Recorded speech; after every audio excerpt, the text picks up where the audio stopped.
Madame, mademoiselle, monsieur, bienvenue à Metro News. Voici les principaux titres qui seront développés aujourd'hui.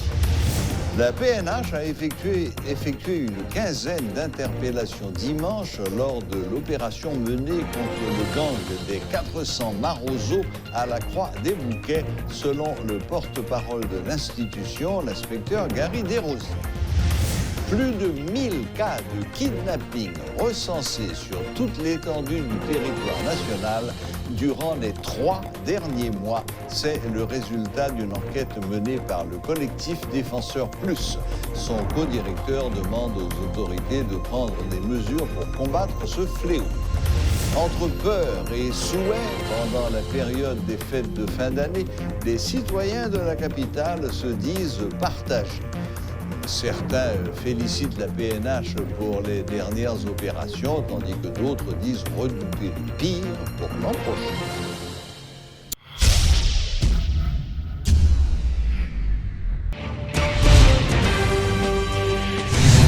La PNH a effectué une quinzaine d'interpellations dimanche lors de l'opération menée contre le gang des 400 Marozo à la Croix des Bouquets, a révélé l'inspecteur Gary Desrosiers. Le porte-parole de la PNH en a également profité pour mettre en garde la population concernant 3 plaques d'immatriculation appartenant au commissariat de Pétionville et qui ont récemment disparu. Il a fait ces déclarations lors d'un point de presse ce lundi. Suivez ses explications. On a rappelé depuis environ 2 ans. Le groupe 400 Marozo, l'autre groupe tout qui basé dans Rami, yon raquette, yo habitué descendre sous grand axe là, de Croix des Bouquets à Tiot, côté que yo font pile victime. Monsieur Sayo, yo spécialisé yo dans vol véhicule, contre-rançon, détournement de marchandises, enlèvement. Et objectif opération que la police menait hier très tôt dans la matinée, objectif là c'est pour démanteler gangza et procéder à l'arrestation bandits. Plusieurs unités, dont le commissariat de Croix des Bouquets, étaient mobilisés dans l'opération ça. Nous arrivés entrer dans la base, monsieur, et selon policiers qui étaient dans le théâtre opération, yo ouais en pile ossements dans cercueil, dans une sorte de péristyle.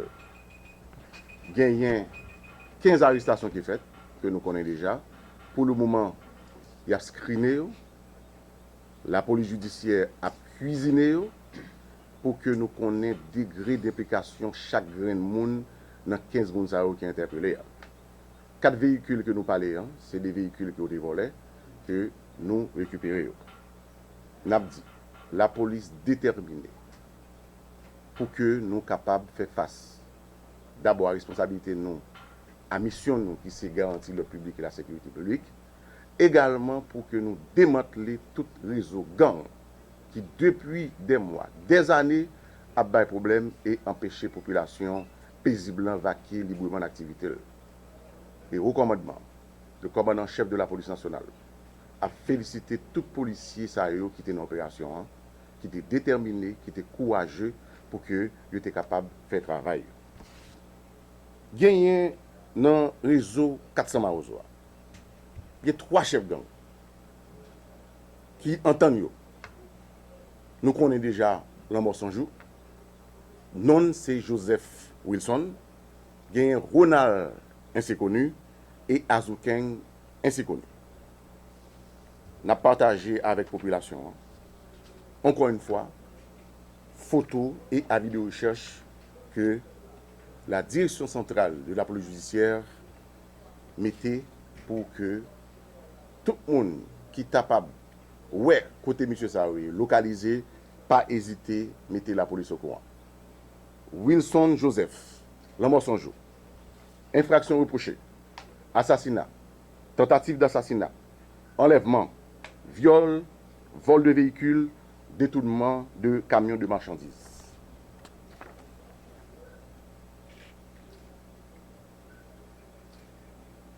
Ça, c'est une autre encore photo, Lamorsanjou. a deuxième angle. Parce que dans le mode opératoire, généralement, on change de style. On doit avoir les jeunes, on doit avoir les cheveux noirs, et puis, ils mettent l'autre couleur, puis ils sont capables de tromper le monde.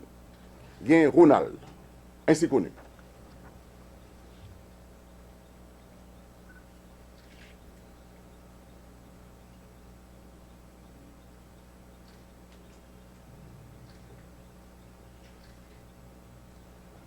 Et troisième nom, c'est Azukeng, ainsi connu.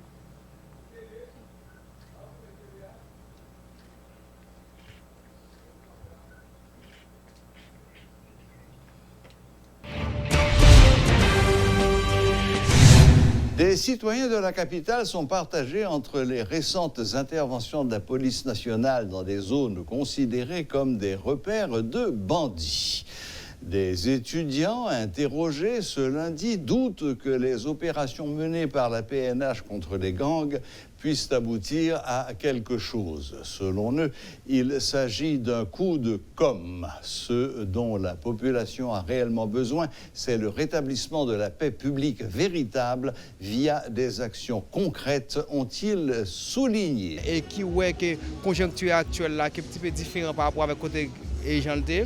Mais M. était géré l'opération Bagdad, M. était éliminé Grenson et Ravix, on sait des gens qui ont des problèmes, on sait de l'autre monde. Même pas ces journées aujourd'hui là, M. méritait au moins faire preuve on l'autre fois. La nature ou bien le pays a une chance pour lui prouver en tant que directeur général dans la situation que nous avons côté nous avons des zones de non-droit, nous pas qu'à marcher, nous pas capables aller côté nous voulons dans le pays, nous fermer. Et je pense que monsieur a plus population. Bon, la police pour travailler la police a fait son m'ga dit soit mon travail, m'ga dit tout le monde satisfait là-dedans, vous comprenez? Parfois m'ga dit côté bandit à cité la police là aller et puis normalement il pas récupérer ça pour le faire, il pas faire devoir ça pour le faire. Il quand entrer côté il t'a supposé entrer après, mais côté l'entrée est-ce que bandit là, est-ce que bandit positionné pour la police prend yo? Ça va jamais faire. Si n'a sorti, faut ta faire nouvelle avant, vous comprenez? Faut ta suivre l'arrière tout qui gens l'arrière à pied et puis pour une sortie, tout le monde préoccupé par l'insécurité. Le collectif Défenseurs Plus dit recenser plus de 1000 cas de kidnapping sur l'ensemble du territoire national durant les 3 derniers mois.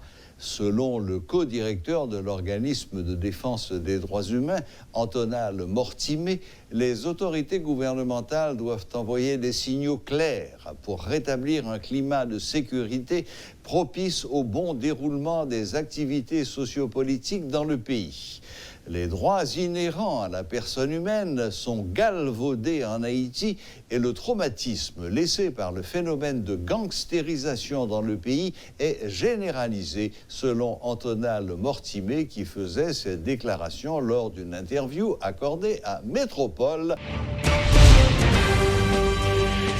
Le mandat d'un président débute dès son entrée en fonction le 7 février qui suit son élection, selon Desjans Bélisaire qui dit avoir passé la Constitution au peigne fin pour s'en assurer.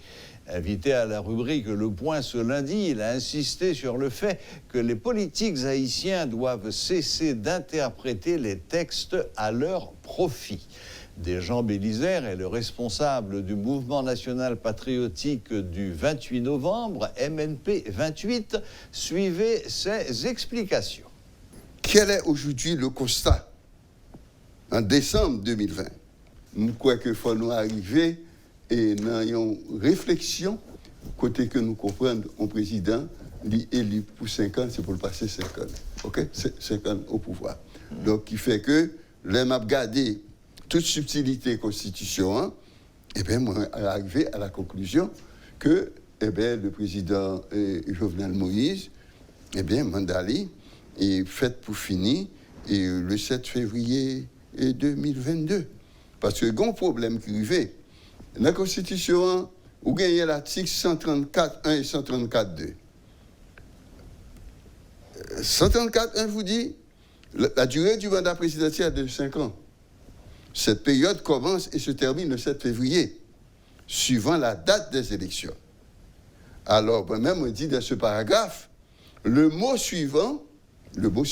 thème suivant, pourrait bien aussi être remplacé par qui suit. L'article 134 de lui-même, l'élection présidentielle a lieu le dernier dimanche d'octobre de la 5e année du mandat présidentiel. Le président élu entre en fonction le 7 février, suivant la date de son élection. Au cas où le scrutin ne peut avoir lieu avant le 7 février, le président élu entre en fonction immédiatement après la validation du scrutin et son mandat est censé avoir commencé le 7 février de l'année de l'élection. Nous continuons, nous dit, les turpitudes politiques qui ont marqué le processus électoral initié le dernier dimanche d'octobre 2015 et les 4 premiers mois de gestion du gouvernement provisoire ont porté le président Prévert à annuler l'élection présidentielle initiée le dernier dimanche d'octobre de la fin de mandat du président Martelly pour reporter l'élection présidentielle à 1 an plus tard, en novembre 2016. Là, on rentre dans l'autre dynamique. Donc ça Alors, comme on le constate, l'élection présidentielle tenue à la fin de la 5e année du président en fonction a lieu à 9 mois d'intervalle par rapport au 7 février qui précède. Les constituants, dans leur sagesse et leur rationalisme, font commencer le mandat du président élu au 7 février qui suit, avec un intervalle de 10 mois par rapport au 7 février qui précède. Naturellement, par analogie, on comprend bien, le mandat de tout président élu au premier tour en octobre ou plus tard, encore dans l'année, commence le 7 février qui suit et non dans le 7 février qui précède. Donc, dans le cas du président Jovenel Moïse, son mandat commence à la date de son investiture, le 7 février 2017, pour prendre fin le 7 février 2022. Un nouveau parti politique a été lancé officiellement ce lundi. Il s'agit de la Vision intégrale pour la reconstruction haïtienne, VIREA. Cette nouvelle structure a plusieurs objectifs, dont mobiliser et rassembler les ressources humaines et matérielles nationales et internationales afin de contribuer au développement durable du pays, réunir tous les Haïtiens de toutes tendances pour le dialogue national en vue d'aboutir à la réconciliation haïtienne. Suivez les propos du fondateur de la VIREA, Noxa Guerrier. Haïtiens qui vivent tout partout. En Haïti, tant que dans la diaspora. C'est un plaisir pour nous présenter une structure nouvelle, une vision nouvelle, une vision globale et totale. VIREA. Vision intégrale pour la reconstruction haïtienne. Une organisation sociopolitique qui prend naissance dans Port-au-Prince dans l'année 2014, qui commençait le travail dans le social. En 2019, branche politique là joint autorisation légale. VIREA, c'est une organisation laïque, formée avec Haïtiens qui vivent en Haïti, tant que Haïtiens qui vivent dans la diaspora.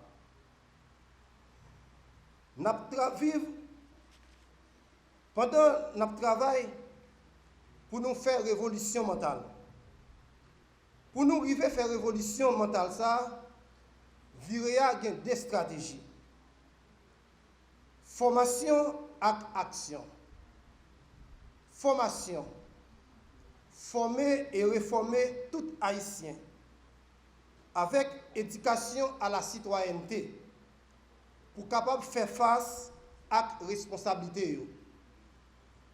Action, offrir une autre réalité pendant nous combattre tout ça qui va bon. Pour nous réaliser des stratégies, VIREA chita sur 4 piliers. Premièrement, la jeunesse. Deuxièmement, diaspora.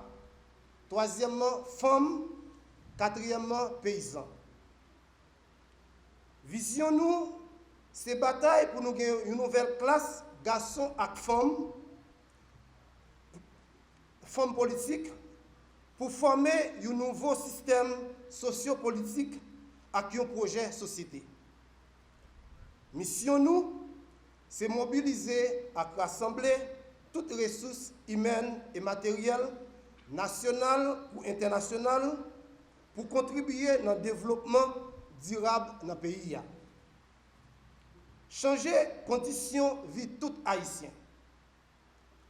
Remembrer le développement classe moyenne. Réunir tout haïtien, toute tendance pour un dialogue national. Matérialiser un réveil socio-économique. Travail pour indépendance économique et politique pays. Philosophie nous, virer à quoi et la travail pour refonder la nation haïtienne sur une nouvelle base sociopolitique, culturelle et économique. Idéologie nous, c'est libéralisme haïtien, social-libéralisme et modéré.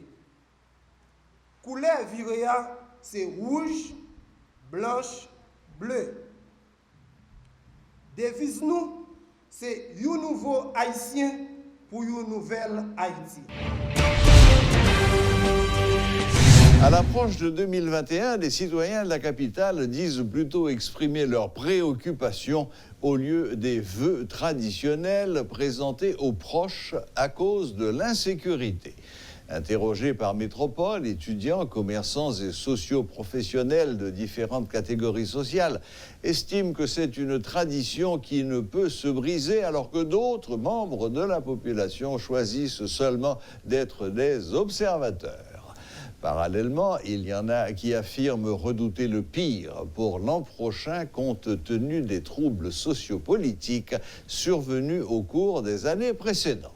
Suivez ce reportage de Rudolph Pierre-Louis. La situation dans laquelle se trouve le pays est plus préoccupante que jamais. L'heure n'est pas à la fête pour de nombreux citoyens haïtiens, encore moins pour des souhaits. Après tout le monde t'a vaqué, moun pas d'après moun. Pas avant que nous connaissons les nous venons mois de décembre, nous sommes contents. Tout le monde a joyeux côté gen kop pas gen kop nèg levé, il faut cadeau 500 gouttes, di bon 1000 gouttes, di bon 100 gouttes, ou senti qu'on vive. Dans la capitale comme dans les villes de province, des étudiants, des commerçants, des professionnels issus d'horizons divers ont tous leur lot de récriminations contre les autorités étatiques qui, selon eux, n'ont pas joué leur partition en cette période de fin d'année. Quand on vit nocturne, qui va vivre dans un pays côté qui ouais fatra couvrir pays, insécurité couvrir pays, côté que moun pas ka manger, pas ka vivre, moun pas ka partager par l'autre quelle que soit situation, problème ou gain pour pas gen moun qui ka aider. Moun qui même qui est blanc presque pas ka vaquer avec occupation ni. Yo met comme ça des brides dans bouche population de façon à ce que pour pas parler de politique. Peut-on adresser des vœux de bonheur en de telles circonstances? Kidnapping, vol, viol, insécurité sous toutes ses formes, bref, le contexte est inapproprié pour ce quadragénaire qui n'y va pas par quatre chemins.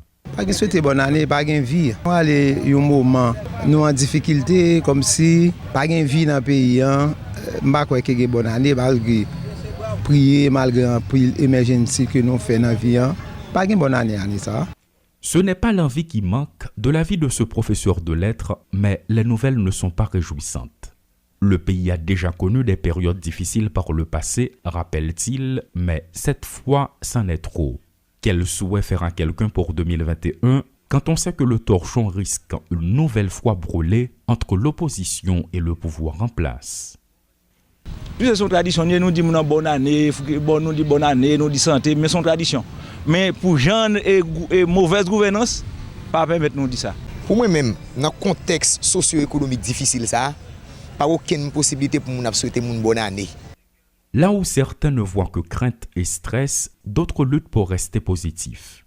Présenter des vœux au début de chaque nouvelle année est beaucoup plus qu'une habitude, c'est une tradition, plaide ce professionnel.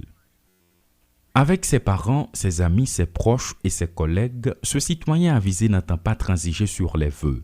Même si l'injustice est paralysée, les hôpitaux sont en crise, les groupes armés se multiplient, l'État affaiblit, les valeurs s'effritent et la vie devient plus chère, l'espoir fait vivre, insiste-t-il. C'est pas une question d'argent, c'est pas une question de... C'est pas rien, c'est époque là, c'est qu'on s'allie depuis tant des temps, c'est qu'on s'allie toujours. Bon, c'est toujours quand même, toujours les gens pour dire joyeux Noël, bonne année, toujours joindre pour dire ça. C'est pas question, c'était pour l'argent, on me dit ça, c'était pour sécurité, on me dit ça, mais c'est une tradition. Les avis sont partagés en ce qui concerne les vœux pour le nouvel an. Des interrogés estiment que c'est une tradition et qu'ils ne peuvent être brisés sous aucun prétexte. D'autres ne veulent pas se fourvoyer. Et finalement, il y a une troisième catégorie qui préfère garder le silence. Cependant, un autre aspect attire l'attention parmi les trois, c'est le terme sécurité. Si autrefois il était question de santé, prospérité, présentement la sécurité, c'est le souhait des citoyens de la capitale. Paul Léel et Rudolf Pierre-Louis pour Télémétropole.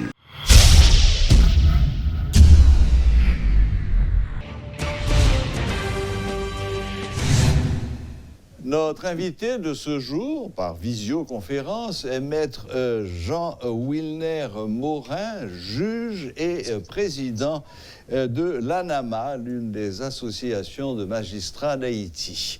Bonsoir, maître Morin, et bienvenue à Métro News. Bonsoir Serge, bonsoir aux téléspectateurs de Radio Télémétropole.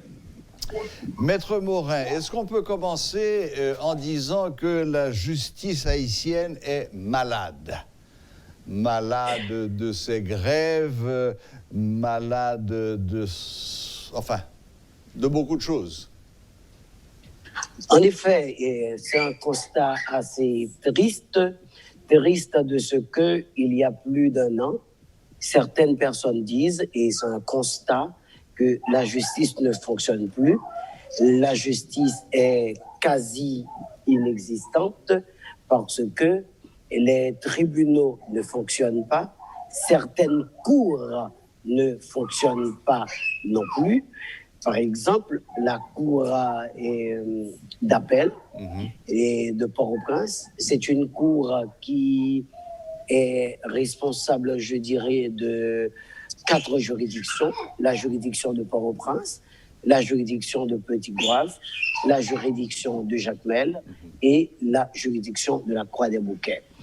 Et depuis plus d'un an, après que le ministère de la Justice avait tenté de placer un président à la tête de la Cour, les associations de magistrats d'alors et le CSPJ avait demandé au ministère de la Justice de faire application de la loi.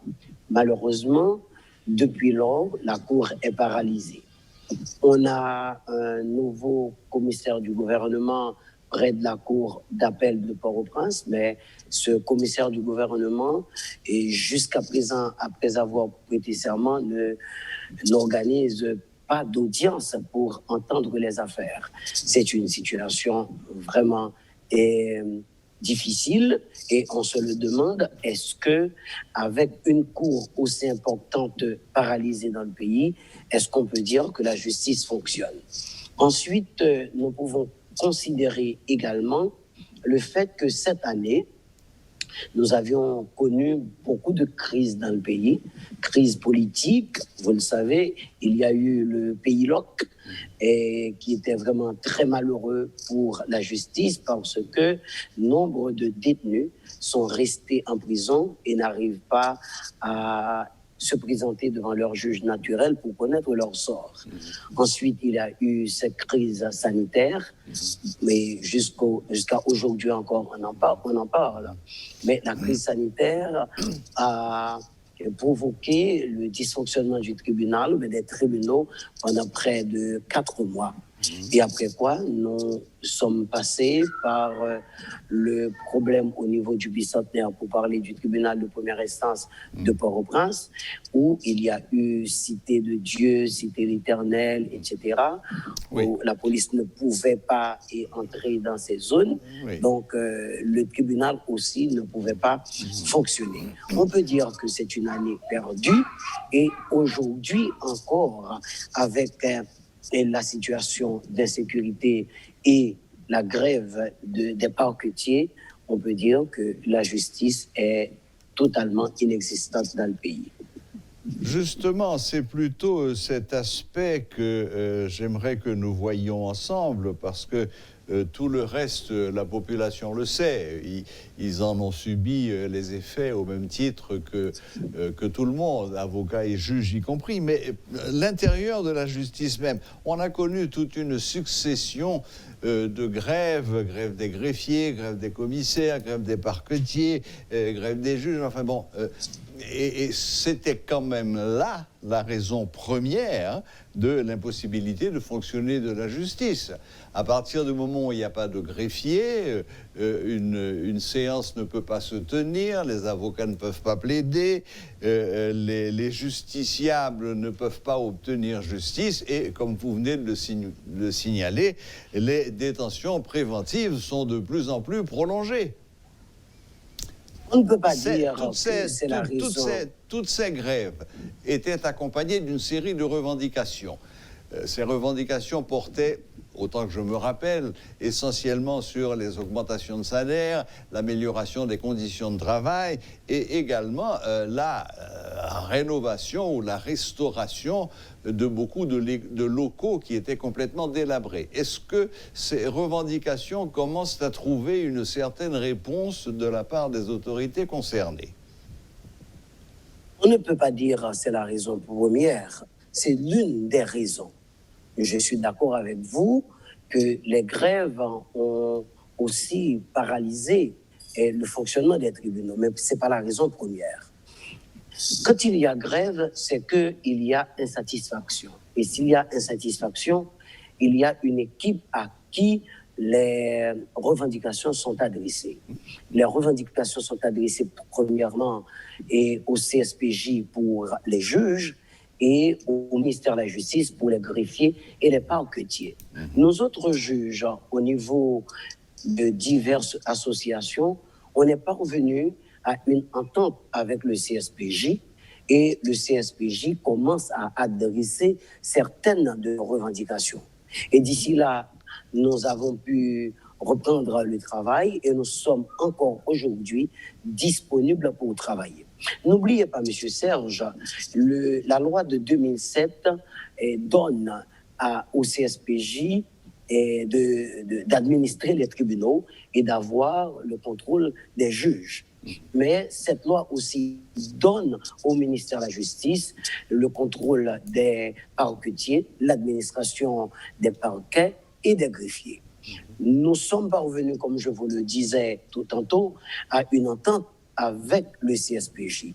Donc, on ne dit pas qu'on n'a pas d'autres revendications insatisfaites. Oui, il y a plein de revendications insatisfaites, mais le CSPJ a compris qu'il fallait engager des discussions et les discussions ont été engagées. On n'est pas revenu à un accord tacite en attendant que l'on adresse les autres revendications. Mais au niveau du ministère de la Justice, les revendications des greffiers ne sont pas prises en compte. Les revendications des parquetiers ne sont pas adressées.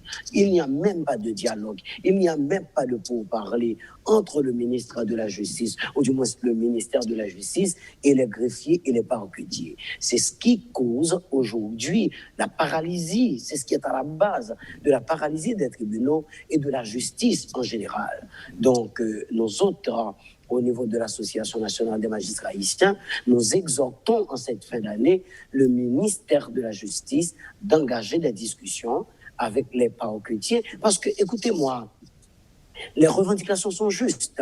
Les revendications des greffiers sont justes. Il se pourrait que l'État n'ait pas les moyens nécessaires pour adresser toutes les revendications. Mais on peut se parler, on peut causer, on peut trouver une entente dans le dialogue pour faire fonctionner les tribunaux. C'est ce qu'avait fait le CSPJ et je pense que le ministère de la Justice peut suivre la démarche du CSPJ et arriver à une entente avec les parquetiers et les greffiers pour débloquer la situation.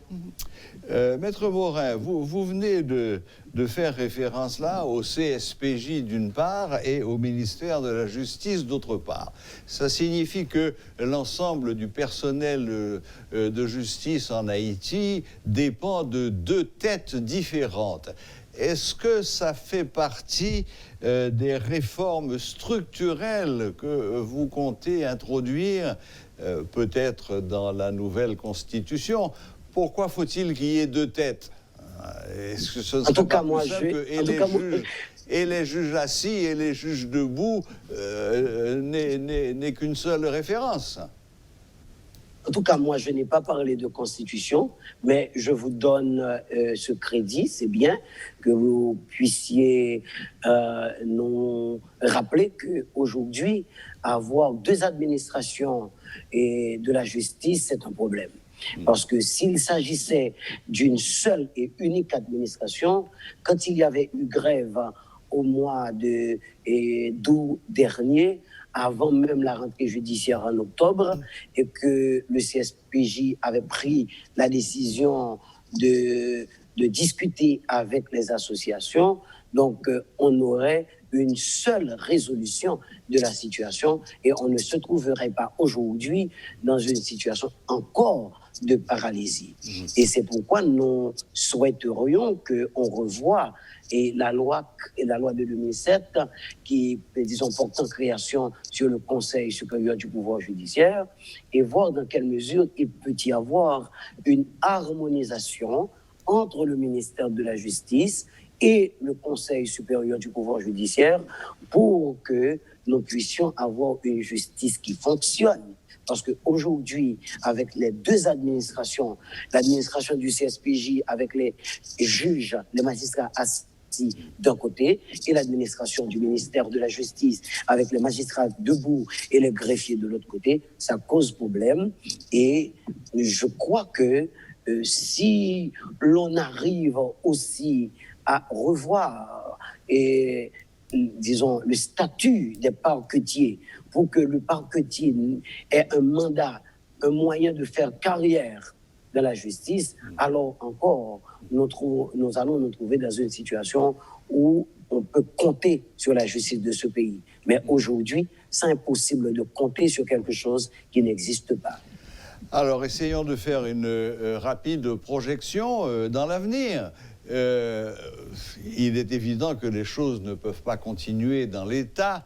Il faudra bien trouver une solution. Il faudra bien que le ministère de la Justice se réveille et entame le dialogue avec les parquetiers. Mais est-ce que pour vous, on va essayer de faire ça assez rapidement, Maître Morin, est-ce que pour vous, il va falloir envisager des réformes structurelles de la justice ? Est-ce qu'il va parallèlement falloir revoir ou revenir sur les conditions de formation des personnels de justice? Est-ce qu'il faudra même, à la limite, avoir recours à des remèdes de cheval pour essayer de remettre cette justice sur pied? Rapidement, comment voyez-vous l'avenir de la justice en Haïti? Je suis d'accord. Il faut y avoir une réforme en profondeur. On a initié une réforme pénale avec la publication du projet de code pénal haïtien.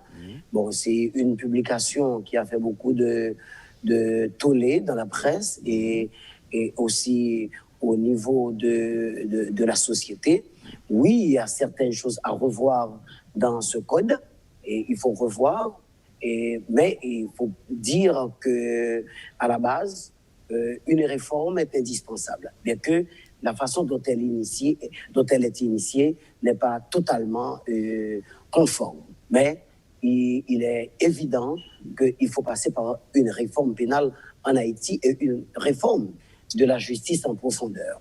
Oui, il faut passer par des remèdes de cheval, parce que l'habitude à la peau dure. Il y a certaines personnes qui se complaisent dans cette situation de corruption dans laquelle se trouve la justice. Il y a certaines personnes à qui cette corruption est profitable. Cependant, nous autres, au niveau de l'ANAMA, nous disons qu'il faut combattre la corruption à tous les niveaux, je dis à tous les niveaux de la justice. Oui, il faut aussi passer par la formation, mais Serge, permettez-moi de vous dire qu'au niveau de la justice haïtienne, il y a plein de cadres formés. Les cadres sont formés en Haïti, les cadres sont formés à l'étranger. Il y a toujours de formation continue pour les cadres, c'est-à-dire on a le personnel humain Oui, il faut continuer à former, il faut ajouter, mais on a le personnel humain pour commencer. Maintenant, à côté du personnel, il faut les moyens. Et je pense qu'à chaque fois il y a grève, à chaque fois qu'il y a revendication, c'est parce qu'il y a un manque de moyens.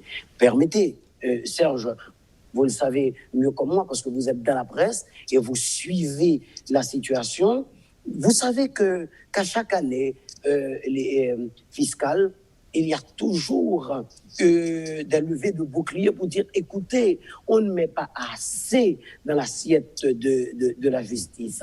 Parce qu'on prévoit dans le budget une toute petite partie pour la justice et on met de grosses sommes pour d'autres institutions. Mais je ne dis pas qu'on ne peut pas continuer à mettre de grosses sommes pour les autres institutions, parce que ce sont des institutions très utiles pour le pays. On a besoin que ces institutions soient prolifiques et continuent de servir la population. Mais la justice aussi, il faut mettre les moyens pour que la justice puisse servir la population. Parce que vous savez, la justice, c'est un service public. Donc, je crois que oui, ce que vous dites, c'est vrai. Il faut une réforme et des fois, et je crois que la réforme doit être une réforme en profondeur. Un tout dernier mot, Maître Morin, pour l'avenir, pour 2021 ou 2022, vous êtes plutôt optimiste ou plutôt pessimiste? En 2 mots. Écoutez, est-ce que je peux dire optimiste ou pessimiste? Je ne crois pas. Je crois que nous sommes tous Haïtiens concernés par cette situation. Et c'est pourquoi vous êtes en train de me formuler des questions pour voir est-ce qu'on peut trouver des pistes de solution. Un problème identifié est à moitié résolu. Je crois que votre espace aide aux autorités à prendre les meilleures décisions. Et ce que vous me prêtez comme possibilité aujourd'hui de porter devant les autorités concernées à prendre les décisions à partir de cette interview pourra nous projeter sur un avenir meilleur. Et c'est ce que je souhaite à notre pays et à la justice également. Merci infiniment, Maître Morin, Maître Jean-Wilner Morin, président de l'ANAMA. Merci de nous avoir accordé un peu de votre temps en cette période de fête et d'activité. Merci et bonne fin de journée. À moi de vous remercier, Serge, et permettez que je profite de cette possibilité pour souhaiter de joyeuses fêtes de fin d'année à Radio Télémétropole et une bonne année 2020 à vous, Serge, et à toute l'équipe, espérant que nous aurons l'année prochaine de meilleures conditions pour travailler et permettre à la population de bénéficier de ce service public que nous appelons tous la justice. Merci de vos vœux, Maître Morin, et recevez les nôtres également, tout aussi chaleureux. Merci, au revoir et à bientôt. Merci beaucoup. Voilà, c'était Maître Jean-Wilner Morin, président de l'Association nationale des magistrats haïtiens, qui faisait un petit peu le diagnostic de la justice aujourd'hui en Haïti et de ce qu'il faudrait faire pour que les choses s'améliorent rapidement à l'avenir. Voilà, la boucle est bouclée. Merci de nous rester fidèles. Très bonne semaine à toutes et à tous et à la prochaine, même heure, même chaîne.